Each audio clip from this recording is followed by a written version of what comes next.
Alors, bon matin tout le monde. J'espère que vous êtes prêts pour la parole de Dieu ce matin. Il y a 2 semaines, on a terminé la série sur l'Église où Jésus dit « Je bâtirai mon Église ». Et ce matin, j'introduis une nouvelle série de messages qui s'intitule « La personne du Saint-Esprit ». Et le sous-titre de ce matin, « Comment connaître Dieu ». Comment connaître Dieu dans cette nouvelle série, la personne du Saint-Esprit. J'aimerais juste ouvrir en prière et ensuite de ça, on va plonger dans la parole de Dieu ensemble. Seigneur, je veux te remettre ce message. Je veux demander l'onction de ton Saint-Esprit pour enseigner, prêcher ta parole, proclamer les vérités. Seigneur, qu'on puisse apprendre davantage à connaître qui tu es, qui est la personne du Saint-Esprit. Viens toucher ceux qui nous écoutent par Internet ou ceux qui entendent ce message. Viens, Seigneur, nous attirer à toi, ouvrir notre intelligence, donner une plus grande soif de toi également. Bénis cette série, on puisse réellement découvrir davantage le Saint-Esprit, mieux communier, mieux être en relation, être influencé par la personne du Saint-Esprit tout au long de ces prochaines semaines ensemble. Que ton nom soit glorifié, Seigneur. Amen. Amen. Donc, on peut se poser la question, comment arriver à la connaissance de Dieu? Hein? Dieu, il est big, si vous me permettez l'expression. Dieu est omniscient, omnipotent, il peut tout. Il est omniprésent. Il est Dieu. Comment le connaître vraiment? Vous savez, cette semaine, j'étais avec mon épouse en train de regarder son album définissant du secondaire.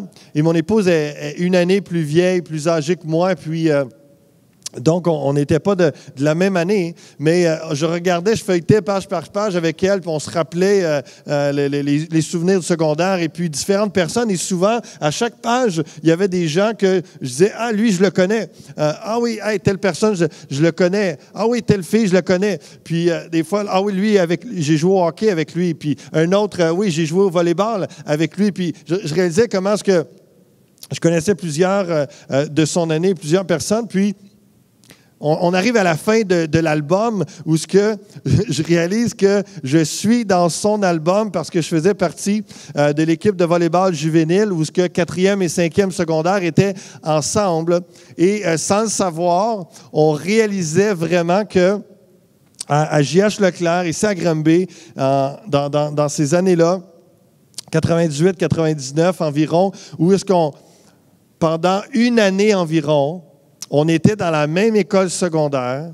On passait l'un à côté de l'autre, certainement. Peut-être qu'à la cafétéria, à un moment donné, en allant chercher notre repas, on s'est frôlés. On était juste à côté de l'autre, sans le savoir, sans se connaître, sans savoir qu'on était chrétiens les deux, et sans savoir surtout qu'à peu près 3 ou 4 ans plus tard, on allait être mariés.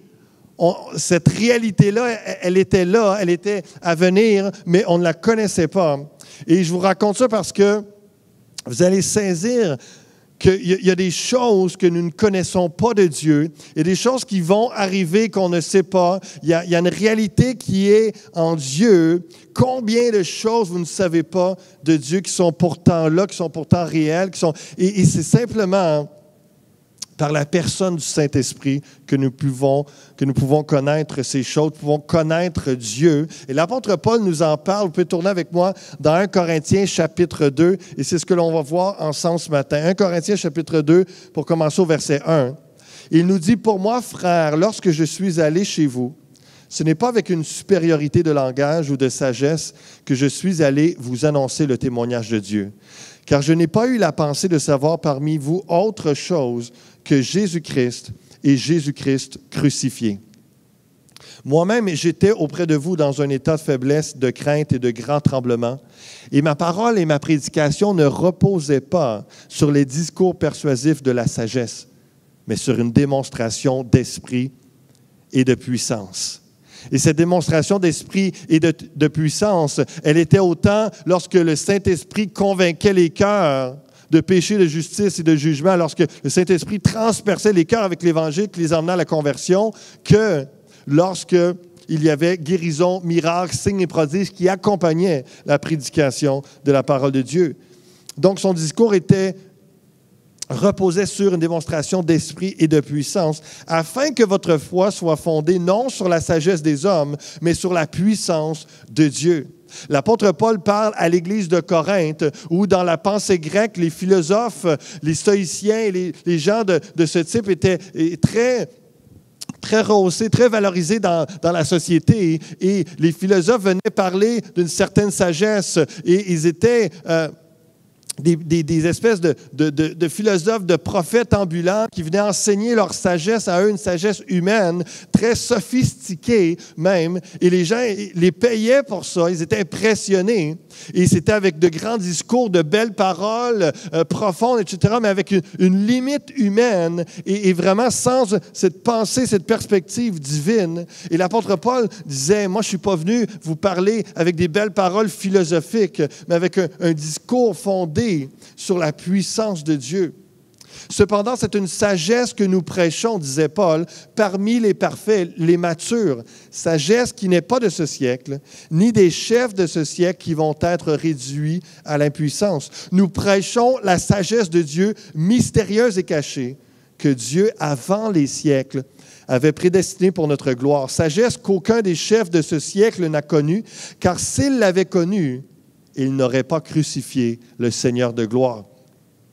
Mais comme il est écrit, ce sont des choses que l'œil n'a point vues, que l'oreille n'a point entendues et qui ne sont point montées au cœur de l'homme, des choses que Dieu a préparées pour ceux qui l'aiment.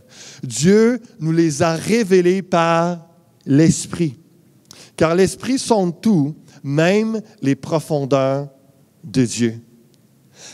La Bible est en train de nous dire qu'on ne peut connaître Dieu dans le naturel. On peut savoir que Dieu existe en regardant la belle création, en regardant tout ce qu'il a créé. On peut s'émerveiller et dire c'est impossible qu'il n'y ait pas une intelligence derrière toute cette belle création, l'alignement des planètes, etc., la Lune, le Soleil par rapport à la Terre, et tout est précis, tout est bien calculé. On peut s'émerveiller de dire certainement il y a un être surnaturel, spirituel, souverain. Mais on ne peut connaître réellement Dieu sinon par la personne du Saint-Esprit. Quelqu'un disait, l'homme naturel est incapable de percevoir ou d'imaginer ce que Dieu avait l'intention de faire. L'Esprit nous a révélé le plan secret de Dieu et sa sagesse, c'est son Fils Jésus-Christ. C'est pourquoi Paul dit, je ne prêcherai rien d'autre que Jésus-Christ et Jésus-Christ crucifié. Au verset 11, « Qui donc parmi des hommes connaît les choses de l'homme, si ce n'est l'Esprit de l'homme qui est en lui? De même, personne ne connaît les choses de Dieu, si ce n'est l'Esprit de Dieu. Or, nous n'avons pas reçu l'Esprit du monde, mais l'Esprit qui vient de Dieu, afin que nous connaissions les choses que Dieu nous a données par sa grâce. » Nous pouvons connaître les choses que Dieu nous a données par sa grâce par le moyen de la personne du Saint-Esprit. En d'autres mots, l'apôtre Paul est en train de dire, on ne peut pas juste regarder quelqu'un qu'on ne connaît pas et de dire, je pense que cette personne-là est en train de penser ça ou elle est comme ça. Il faut connaître la personne. Il faut que la personne se révèle elle-même à nous pour qu'on apprenne à la connaître. C'est la même chose, on ne peut pas connaître Dieu simplement en essayant de le regarder avec nos yeux humains, l'imaginer avec notre imagination humaine. Ça prend l'Esprit de Dieu pour connaître Dieu, pour que Dieu se révèle à nous. Et je vais commencer ce matin à vous décrire ce que la Bible dit à propos de la personne du Saint-Esprit, mais retenez principalement que nous connaissons Dieu par son Esprit. Et 2 Corinthiens 13 nous dit que la grâce du Seigneur Jésus-Christ, l'amour de Dieu et la communion du Saint-Esprit soient avec vous tous. Nous sommes appelés à recevoir le Saint-Esprit pour connaître Dieu et ensuite à communier avec lui. Si vous n'avez pas reçu le Saint-Esprit, la première étape, c'est de croire en Jésus-Christ, le Fils de Dieu, votre Seigneur et votre Sauveur, celui qui est mort sur la croix pour le pardon de vos péchés. Et alors, vous allez recevoir le don du Saint-Esprit. Mais si vous avez pris cette décision, vous avez placé votre foi en Jésus-Christ, que ça fasse 1 semaine, 1 an, 10 ans, 50 ans que vous êtes chrétien, que vous avez le Saint-Esprit, vous êtes appelé encore aujourd'hui à communier avec le Saint-Esprit. Et ce qui est beau de la communion du Saint-Esprit, c'est que ça nous permet de goûter à la grâce de Jésus-Christ, à l'amour du Père. C'est lui, le Saint-Esprit, qui nous rend accessibles, recevables, expérimentables les choses de Dieu. Le théologien Wayne Grudem disait « L'œuvre du Saint-Esprit est de manifester la présence active de Dieu dans le monde et en particulier dans l'Église. » Et continuant également en disant, dans l'Ancien Testament, la présence de Dieu a souvent été manifestée dans la gloire de Dieu et dans des théophanies, c'est-à-dire des apparitions de Dieu. Et dans les évangiles, Jésus lui-même a manifesté la présence de Dieu parmi les hommes. Mais après la montée de Jésus au ciel et tout au long de l'histoire de l'Église, le Saint-Esprit est désormais la principale manifestation de la présence de la Trinité parmi nous. Il est celui qui est le plus manifestement présent avec nous aujourd'hui. Dès le début de la création, nous avons une indication que l'œuvre du Saint-Esprit est d'achever et de soutenir ce que Dieu le Père a projeté et ce que Dieu le Fils a commencé. Parce qu'on peut voir déjà qu'en Genèse 1-2, l'Esprit de Dieu planait au-dessus des eaux. Et à la Pentecôte, après l'ascension de Jésus-Christ à la droite de Dieu le Père, 50 jours plus tard, ce qu'on appelle la Pentecôte, il y a eu le déversement du Saint-Esprit sur terre. Jésus nous a envoyé son Esprit qui est venu sur terre pour remplir ses disciples de sa puissance. Et à la Pentecôte, avec le début de la nouvelle création en Christ, c'est le Saint-Esprit qui vient revêtir l'Église de puissance. Parce que le Saint-Esprit est la personne de la Trinité par laquelle Dieu manifeste tout particulièrement sa présence dans la Nouvelle Alliance, Paul a raison de considérer le Saint-Esprit comme les prémices, les premiers fruits, et un acompte, ou dans certaines versions, ça nous parle des arts de l'Esprit.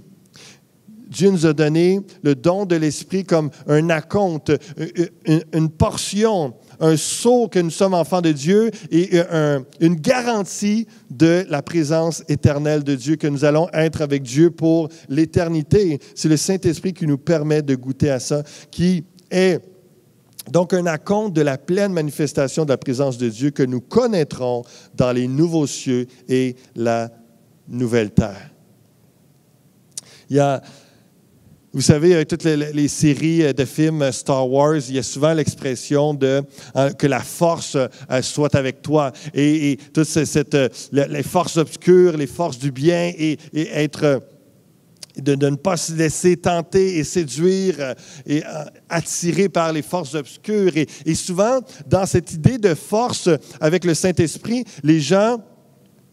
Certaines personnes et certains groupes religieux vont penser que le Saint-Esprit est simplement une force, alors que la Bible nous dit réellement qu'elle est une personne de la Trinité, de la divinité. Le Saint-Esprit est une personne divine de la Trinité. Il enseigne, le Saint-Esprit enseigne, il parle, il convainc, il inspire, il aide, il encourage. Le Saint-Esprit ressent des choses, il peut même être attristé par nous, il peut être éteint par nos mauvaises paroles, notre mauvais comportement. Le Saint-Esprit est une personne et nous sommes appelés à être en relation avec lui et à être à l'écoute à ce qu'il a à nous dire. Et on va voir ça au travers de l'Évangile de Jean, chapitre 14. On va commencer avec cette lecture au verset 15.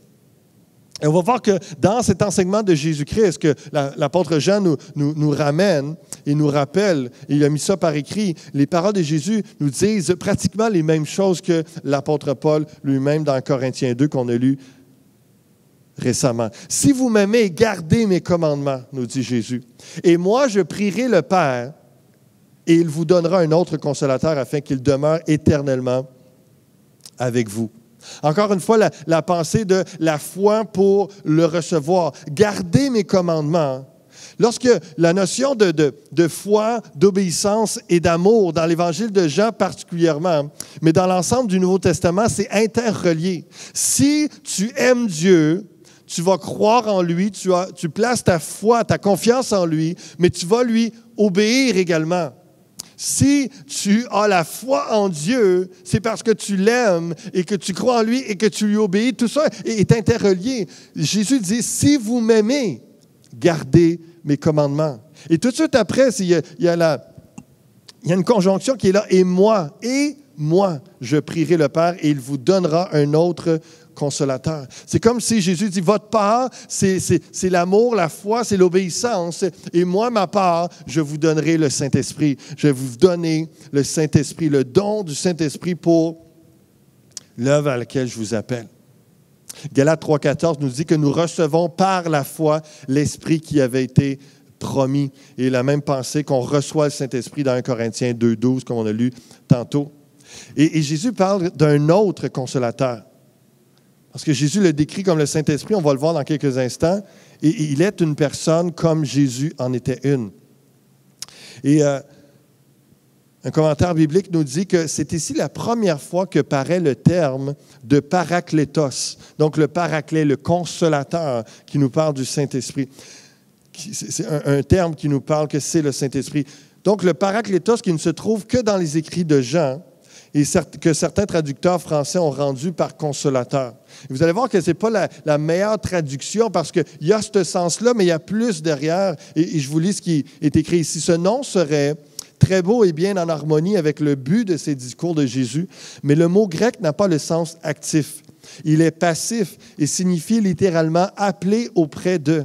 C'est exactement le sens du latin « advocatus » et de notre mot « avocat ». Défenseur d'un accusé devant un tribunal. Les auteurs classiques lui donnent toujours cette signification et c'est aussi celle qu'admettent la plupart des exégètes modernes. Si nous n'adoptons pas ce terme « avocat » dans la traduction, c'est qu'il éveille l'idée d'un procès qui est tout à fait étrangère au contexte. Nous nous en tenons au mot « aide » qui conserve le caractère indéterminé de l'expression originale. Ce que Jésus demandera au Père en leur faveur, c'est donc un autre soutien, toujours à leur portée, toujours prêt à venir à leur aide, au premier appel dans leur lutte avec le monde.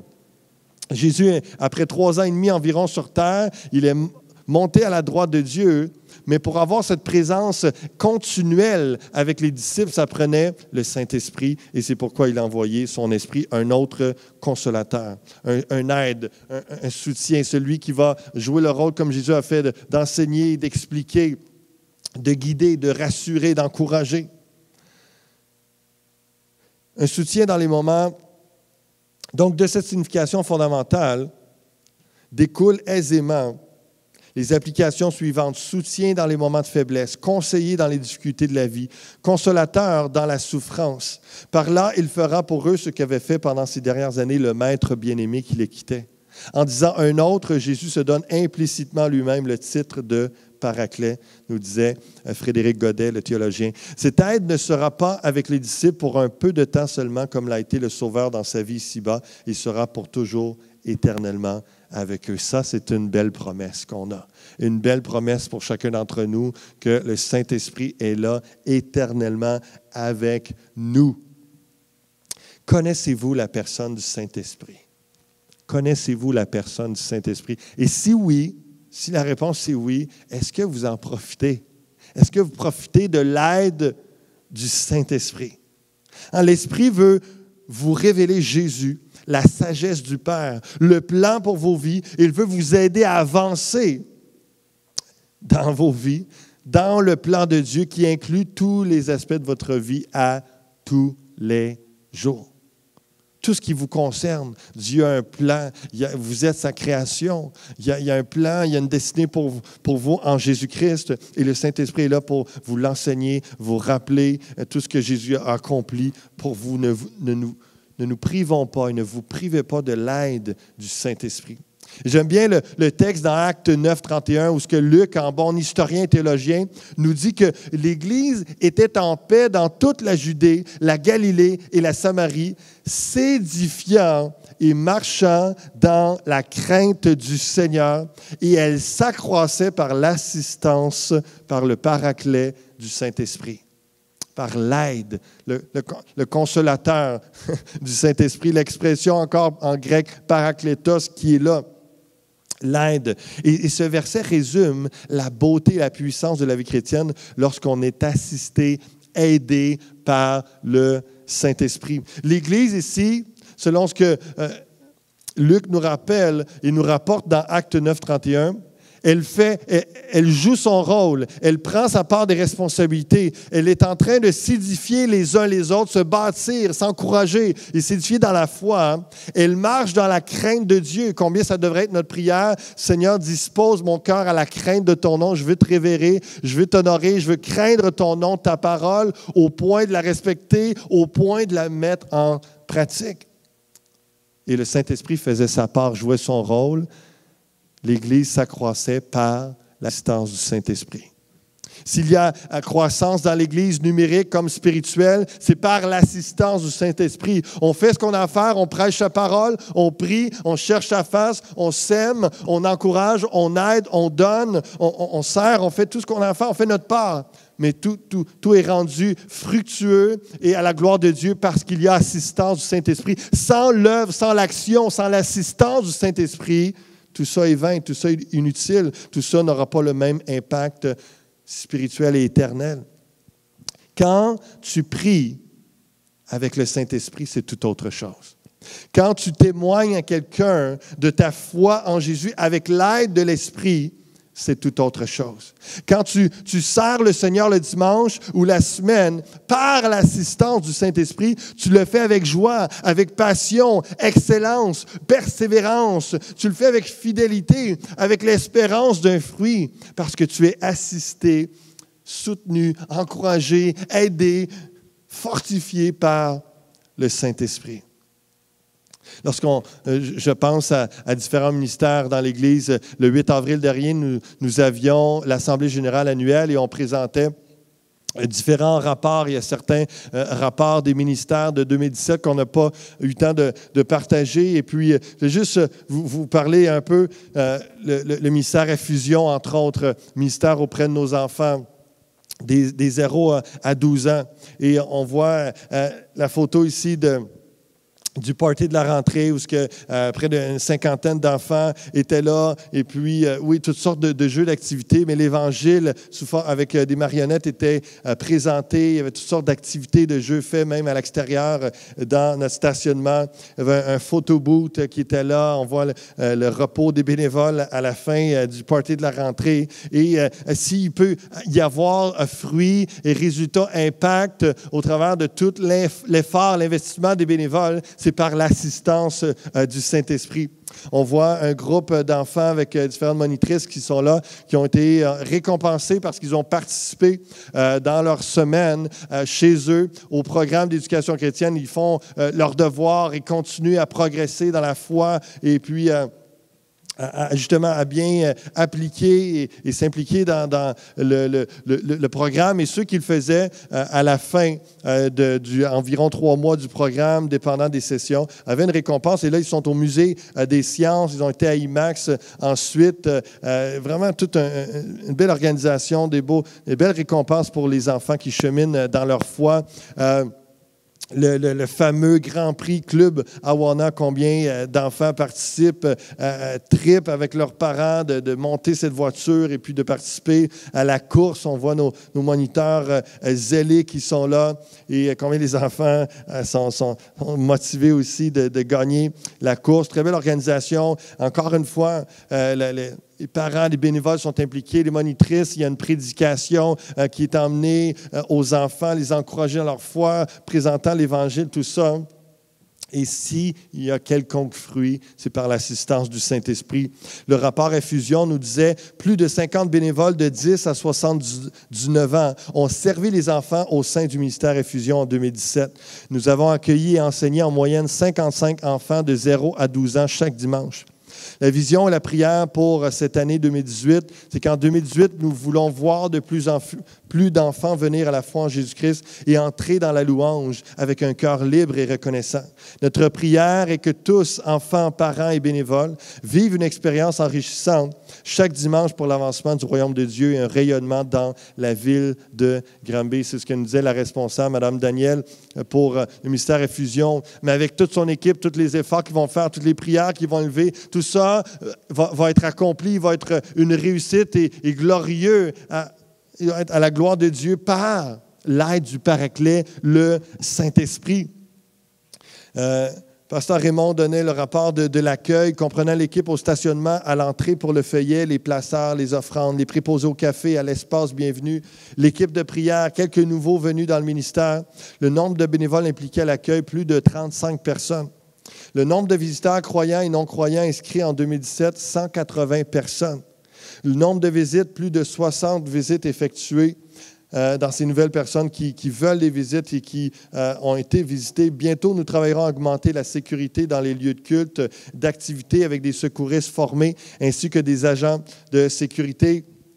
Le rapport de l'évangélisation nous disait que plusieurs activités ont eu lieu, 2 sessions d'évangélisation explosives avec 18 élèves qui ont été formés à évangéliser, nombre de professions de foi, 30 personnes, nombre de baptêmes d'eau en 2017, 22 personnes, nombre de personnes qui sont suivies dans la formation 1.0 et 2.0, 15 personnes, nombre de petits groupes pour la croissance spirituelle, plus d'une douzaine. Comprenez-vous que nous avons besoin de l'aide, de l'assistance du Saint-Esprit pour accomplir toutes ces œuvres et de réellement accomplir la mission du Seigneur et de vivre une vraie vie chrétienne fructueuse. Acte 9:31, l'Église était en paix dans toute la Judée, la Galilée et la Samarie, s'édifiant et marchant dans la crainte du Seigneur. Et elle s'accroissait par l'assistance du Saint-Esprit. On revient à Jean chapitre 14, alors que Jésus nous parle qu'il va envoyer un autre consolateur. Et il nous dit, au verset 17, Jean 14, 17, c'est l'Esprit de vérité que le monde ne peut recevoir parce qu'il ne le voit point et ne le connaît point. Mais vous le connaissez. Réalisez-vous le privilège de ceux qui croient en Jésus-Christ, de ceux qui ont reçu le Saint-Esprit. On connaît la personne du Saint-Esprit, on connaît Dieu. Mais vous le connaissez, car il demeure avec vous et il sera en vous. Je ne vous laisserai pas orphelin, je viendrai à vous. Le consolateur, l'aide, le défenseur, c'est l'Esprit de vérité. Vous le connaissez, nous dit Jésus. Le mot « connaissez », le mot « ginosko » dans le grec, qui veut dire une connaissance fondée sur une expérience personnelle. Une connaissance fondée sur une expérience personnelle. Connaissez-vous personnellement le Saint-Esprit? Connaissez-vous personnellement Dieu? Vous le connaissez, nous dit Jésus, par le Saint-Esprit. Vous savez, le Saint-Esprit, sous une forme de colombe, est venu sur Jésus après son 40 jours de jeûne et prière, au moment de son baptême. Il est rempli. Après le moment de son baptême, il y a cette colombe qui vient, le Saint-Esprit sous la forme d'une colombe, on voit qu'il est là. Après son 40 jours de jeûne et prière, Jésus est rempli du Saint-Esprit. Les disciples connaissaient le Saint-Esprit car il était en Jésus. Mais là, ça nous dit que vous le connaissez car il demeure avec vous et il sera en vous. Qu'est-ce que connaître une personne? On a dit que c'est une expérience personnelle avec quelqu'un. Mais plus précisément, si on peut dire vraiment de quelqu'un qu'on le connaît, et plus que juste de dire, je connais le premier ministre du Canada, Justin Trudeau, je connais son nom, mais je connais un peu ses orientations, ses visées politiques, etc. Mais c'est pas mal tout, je ne le connais pas personnellement. Mais pour connaître quelqu'un personnellement, c'est d'entrer en contact avec la personne, premièrement.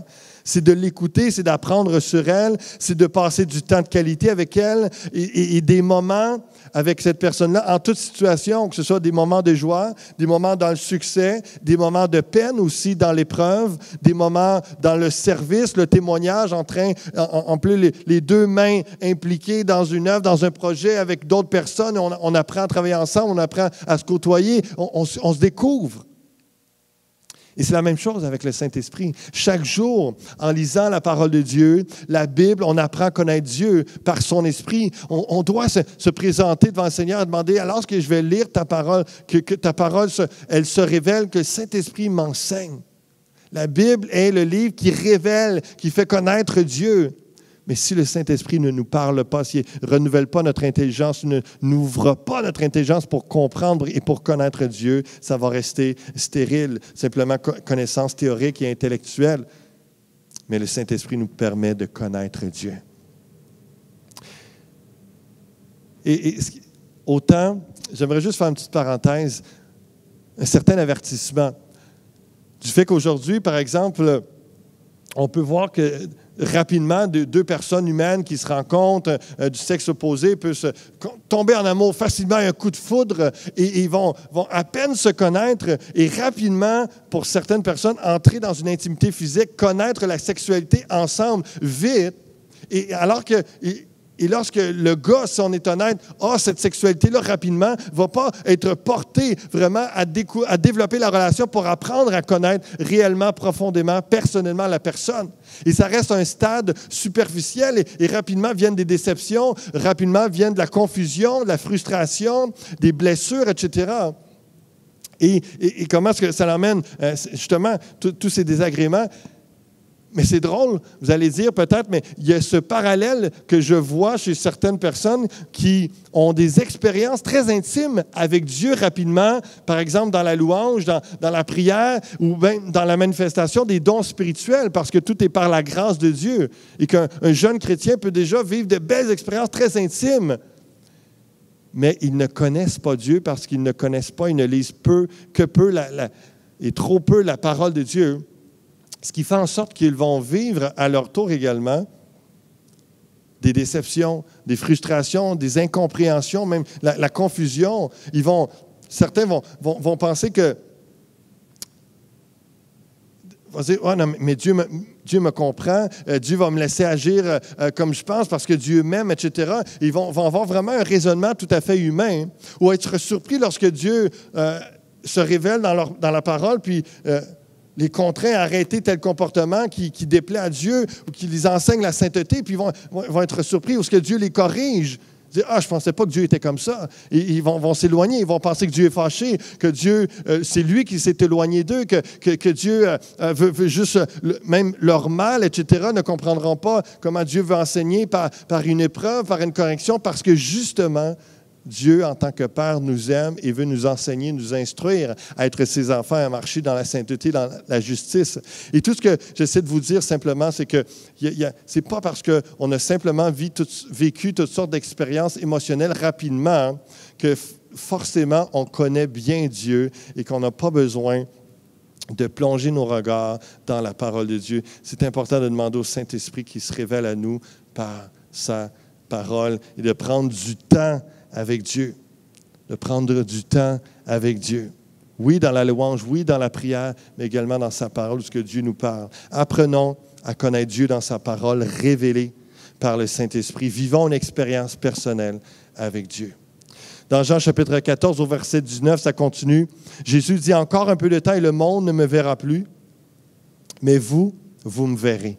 Car je vis et vous vivrez aussi. En ce jour-là, vous connaîtrez que je suis en mon Père, que vous êtes en moi et que je suis en vous. » Imaginez, Jésus enseigne cela à ses disciples. Eux ne savent pas que le lendemain, Jésus va être crucifié et va être mort et ça sera fini de sa présence auprès des disciples comme ils ont connu.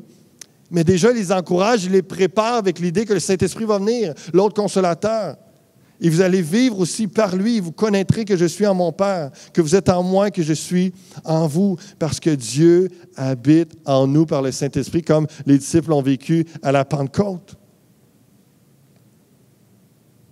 Il les encourage qu'il sera en eux par le Saint-Esprit. Et même, il va dire que celui qui a la vie en lui-même sait que la mort qu'il va subir n'aura pas le pouvoir de détruire cette vie. Et la conséquence magnifique qu'il en tire pour les siens est celle-ci. Vous aussi, vous vivrez. Sa vie est leur vie et dans le temps et dans l'éternité. Amen. Amen. Celui qui a mes commandements et qui les garde, c'est celui qui m'aime, et celui qui m'aime sera aimé de mon Père. Je l'aimerai et je me ferai connaître à lui. Combien Dieu veut se faire connaître à nous? Et là, il y a un disciple qui pose une très bonne question. Jude, non pas l'Iscariote, lui dit, « Seigneur, d'où vient que tu te feras connaître à nous et non au monde? Pourquoi nous? Pourquoi nous puis pas les autres? » Et voici la réponse de Jésus. Jésus lui répondit, « Si quelqu'un m'aime, il gardera ma parole et mon Père l'aimera. » Encore une fois, l'idée de croire que, ah oui, j'aime Dieu, je crois en Dieu, mais qu'en réalité, il n'y a pas cette obéissance, il n'y a pas le fait d'être gardien de ses commandements, mettant en pratique la parole de Dieu, ce n'est pas un vrai amour, ce que Jésus est en train de nous dire. Si quelqu'un m'aime, il gardera ma parole et mon Père l'aimera. Nous viendrons à lui et nous ferons notre demeure chez lui. Celui qui ne m'aime pas ne garde point mes paroles. Et la parole que vous entendez n'est pas de moi, mais du Père qui m'a envoyé. Encore une fois, Jésus mentionne l'importance de la foi pour recevoir l'Esprit et connaître Dieu. Comme j'ai dit tantôt, si tu as la foi, tu aimes Jésus. Si tu aimes Jésus, tu as la foi et tu lui obéis et tu connais Dieu. Mais comme dans Jean chapitre 3, où ce que certains ont préféré les ténèbres à la lumière, certaines personnes ne connaissent pas Dieu, n'ont pas reçu le Saint-Esprit parce qu'ils préfèrent encore les ténèbres, ne croient pas en Dieu, ne gardent pas ses commandements, n'aiment pas Dieu tout simplement. Ils ont fait ce choix de refuser Dieu, de refuser de croire en lui, de refuser de lui obéir, de s'y soumettre. Ils n'ont pas reçu à cet effet la présence de Dieu, le Saint-Esprit. Ils n'ont pas connu Dieu. Je vous ai dit ces choses pendant que je demeure avec vous, mais le Consolateur, l'Esprit Saint, que le Père enverra en mon nom, vous enseignera toutes choses et vous rappellera tout ce que je vous ai dit. La semaine prochaine, on va voir ensemble particulièrement les effets de ce Consolateur du Saint-Esprit, l'impact sur nos vies. Qu'est-ce que ça fait? Quelle aide le Saint-Esprit nous apporte concrètement? On va voir ça un peu plus en détail la semaine prochaine. Mais j'ai été enseigné par le Saint-Esprit dès les débuts de ma conversion. Vers l'âge de 13-14 ans environ, j'ai connu personnellement, j'ai expérimenté personnellement la personne de Dieu par le Saint-Esprit. J'ai pu le connaître parce que, très simplement, lorsque ma sœur, à l'âge de 18 ans, alors qu'elle avait un passé de drogue, d'occultisme, de rébellion, où ce que finalement des gens dans un parc lui parlent de Jésus, et c'est tellement bénissant de voir plus de 20 ans plus tard que ce matin, cet homme avec un groupe dans un parc qui a parlé à ma sœur est là avec nous ce matin, puis de le retrouver 20 ans plus tard. Gloire à Dieu. Et juste pour dire que ma sœur est touchée par l'Évangile, donne sa vie au Seigneur, se convertit. On voit un changement drastique dans sa vie, même dans son visage physiquement. Elle change ses paroles, son témoignage, sa vie change. Elle est rayonnante de beauté, de paix. Et on veut savoir pourquoi elle nous parle de Jésus. Et un jour, bien simplement, humblement, dans la cuisine, autour de la table, elle nous amène à faire cette prière de foi, de repentance, nous posant la question, est-ce qu'on veut recevoir Dieu dans notre vie? Est-ce qu'on veut devenir un enfant de Dieu? Certainement, on voit la puissance de Dieu, on voit comment Dieu l'a changé, l'a libéré de la drogue, l'a emmené à une nouvelle vie complètement. Et lui a mis une paix, une douceur, un changement dans sa vie, son caractère, l'a guéri de bien des aspects intérieurs. Et puis, on veut ce Dieu-là qui est vivant et puissant. Alors, on se met à prier avec elle. Et puis, c'est à 13-14 ans environ que j'ai fait cette prière, parce que j'ai reconnu que j'étais pécheur, que j'avais commis des péchés, que j'étais loin d'être parfait, que j'avais besoin de Jésus-Christ, que j'avais besoin que Jésus meure à la croix à ma place pour subir la punition, parce que le châtiment, la Bible nous dit que tous ont péché, sont privés de la gloire de Dieu, et que le salaire du péché, c'est la mort. Je méritais la mort éternelle, la séparation de Dieu pour l'éternité, mais Christ a payé le prix à ma place. Et c'est à l'âge que j'étais tout jeune adolescent, j'ai reconnu cela. J'ai accepté que Christ était mort pour moi, qu'il a pardonné tous mes péchés. Je lui ai remercié pour ça. Je lui ai demandé. J'ai reconnu Jésus-Christ comme le Fils de Dieu, mon Seigneur et mon Sauveur. Et j'ai demandé que le Saint-Esprit vienne habiter en moi. Et c'est à ce moment-là que, aussi simplement que ça, c'est arrivé. C'est arrivé. J'ai vu dans mon être intérieur ma vie changer, mes pensées changer, renouvelées, parce que, comme le dit la Bible dans Jean 14, 25 et 26, le Saint-Esprit que le Père enverra en mon nom vous enseignera toutes choses. Je me suis mis à lire la Bible presque à chaque jour et le Seigneur me parlait, il m'enseignait, me faisait connaître Dieu, me faisait découvrir qui il était et toutes sortes de... Et le Saint-Esprit témoignait que j'étais un enfant de Dieu, témoignait à mon esprit, il m'enseignait, il me parlait. Et comme je disais, je suis venu à lire la Bible et certains passages, pas juste des lectures intellectuelles, mais vraiment une communion avec le Saint-Esprit. Et je découvrais qui Dieu était. J'apprenais à vivre comme un chrétien et progressivement, j'apprenais à vivre selon le cœur de Dieu, sa parole. Je connaissais de plus en plus ce qui plaisait à Dieu et ce qui ne lui plaisait pas, ce qui allait me nuire dans la vie, ce qui allait me bâtir. Je lisais Proverbes, toutes sortes de... J'aimais beaucoup les psaumes et les proverbes, entre autres, et je lisais dans le Nouveau Testament, mais entre autres, Proverbes 1,7 disait « La crainte de l'Éternel est le commencement de la science, le commencement de la sagesse. Les insensés méprisent la sagesse et l'instruction. » Et ça me parlait, je disais, OK, Dieu, tu veux que je sois à l'écoute des uns et des autres qui vont m'enseigner. Tu veux que je sois enseignable, que j'écoute l'instruction, que je ne méprise pas la sagesse et l'instruction. Et c'est ce que j'ai fait. Et j'ai appris, j'ai reçu, j'ai écouté, je me suis laissé enseigner, corriger. J'ai découvert aussi que l'Éternel est mon berger dans le psaume 23 et que je ne manquerai de rien.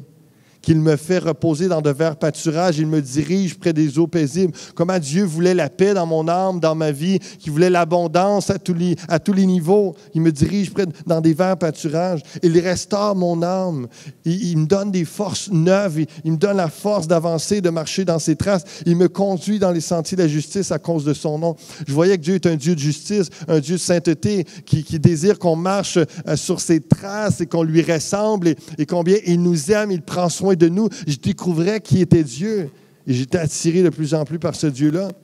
Mais c'est un Dieu également qui veut la première place. Matthieu 6, 33, un genre de verset que je lisais qui me saisissait. Cherchez premièrement le royaume et la justice de Dieu et toutes ces choses vous seront données par-dessus. Ne vous inquiétez donc pas du lendemain, car le lendemain aura soin de lui-même. À chaque jour suffit sa peine. Même si, à ce moment-là, dans ma vie, mes parents n'étaient pas proches de moi pour m'instruire, m'éduquer, me rassurer, me conseiller, j'avais Dieu, le Père, par le Saint-Esprit, qui m'enseignait dans la Bible, qui me rassurait, qui m'encourageait, qui me donnait une sagesse pour chaque jour et pour mon présent comme pour mon avenir, et vraiment en le mettant en premier, que tout allait être correct, en mettant Dieu en premier, qu'il allait pourvoir à tous mes besoins.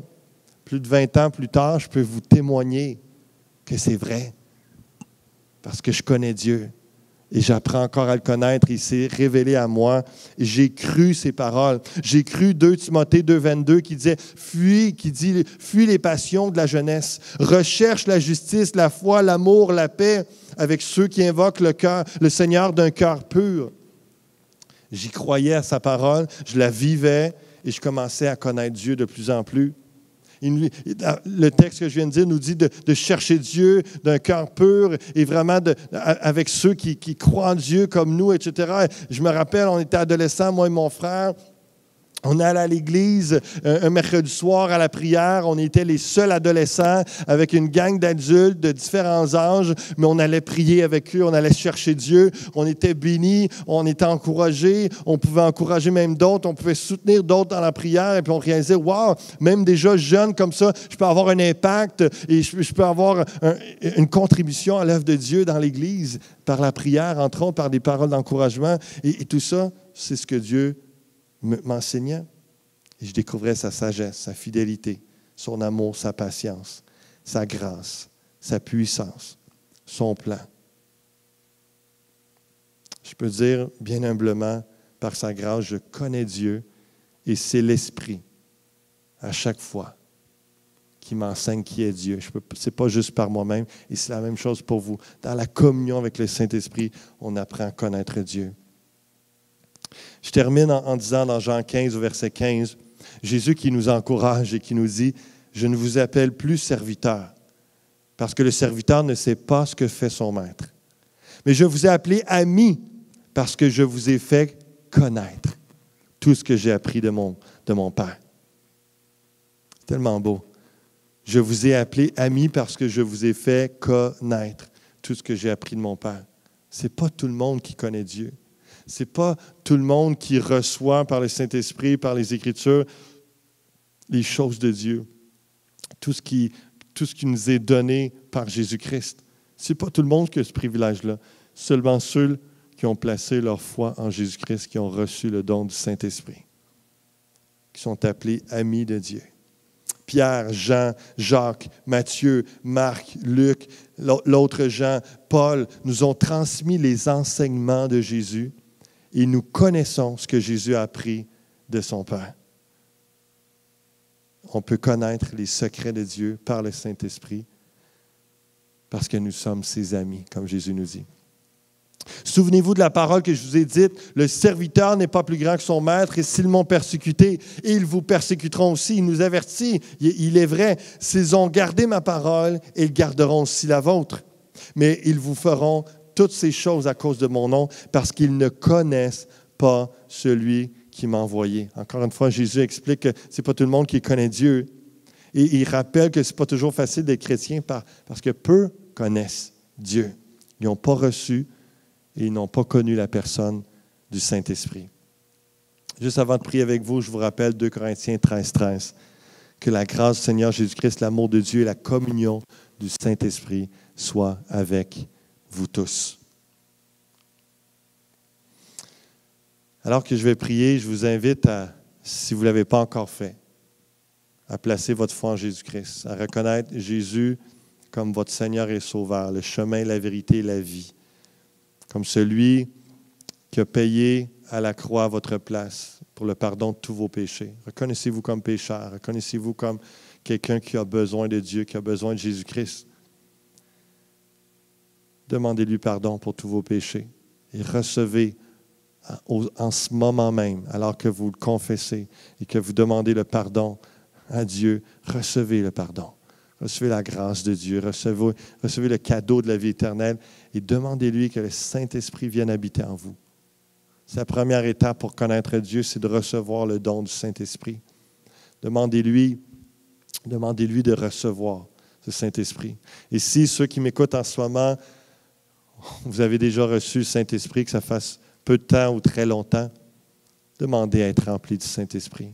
Demandez à Dieu une plus grande communion avec le Saint-Esprit, qu'il se révèle à vous, que Dieu se révèle à vous au travers de sa parole, par l'action de l'Esprit. Alléluia. Alléluia. Seigneur, nous voici devant toi. Agis. On veut te connaître davantage. Ranime la flamme en nous, Seigneur. Embrase nos cœurs. Par la puissance du Saint-Esprit, viens nous inonder. Viens nous montrer ta gloire. Viens, Seigneur, nous sanctifier, nous purifier. Viens nous rendre davantage semblables à toi, Seigneur Jésus. Par l'action, la transformation du Saint-Esprit dans nos cœurs. De nous d'être des témoins puissants. Par cette onction, cette huile du Saint-Esprit qui coule sur nous, qui nous rend aptes à témoigner. Parce qu'on aura un témoignage, on aura quelque chose à dire parce qu'on connaît Dieu. Alléluia. Agis en nous, agis dans cette Église, agis dans chaque personne qui entend ce message. Je prie pour une plus grande communion avec toi, Esprit Saint, jour après jour. Et amène-nous dans un approfondissement de la connaissance de Dieu dans cette série sur la personne du Saint-Esprit. Ô Dieu, révèle-toi à nous. C'est notre cœur, c'est notre désir. Nous avons faim et soif de toi. Et on veut te ressembler dans nos pensées, nos paroles, nos comportements. Alléluia. Nous invitons la plénitude du Saint-Esprit en nous, qui peut s'exprimer et se manifester en nous, au travers de nous, comme bon lui semble. Et c'est dans le nom de Jésus que nous avons prié ces choses. Et que tous ceux qui sont d'accord puissent dire Amen et Amen. Que Dieu vous bénisse. Amen.